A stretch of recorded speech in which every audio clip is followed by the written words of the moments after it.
Hey everyone, welcome as we attack the concepts of guilt and shame.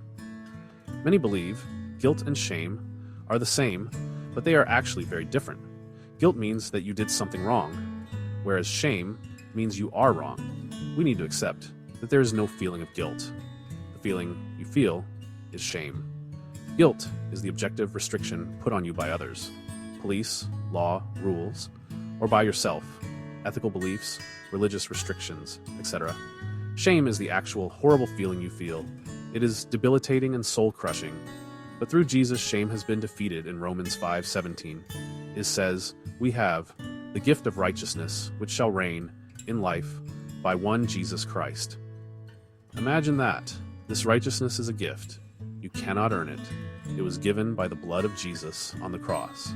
And that means the feeling of shame is a waste of time, because you are already righteous. Your shame has already been paid, for you may have to address the guilt with police or your own conscience. But the feeling of shame has no rights. Do you remember what Proverbs 11:2 says? When pride cometh, then cometh shame. Pride, or the focus upon oneself, can lead to and empower shame, crushing you, paralyzing you. Shame is insidious and evil. But Jesus took care of that on the cross. He took all our shame when crucified. Put simply, if you fall to shame, sin is your master, not God. It is imperative to separate guilt from shame. Evil thrives when you combine guilt and shame, because if you convince someone they are guilty, the debilitating feeling of shame automatically follows, paralyzing you, making you easier to control. This is why we must separate guilt from shame. Shame says, you're a failure, you're not good enough. It attacks your worth and identity. But Jesus says different.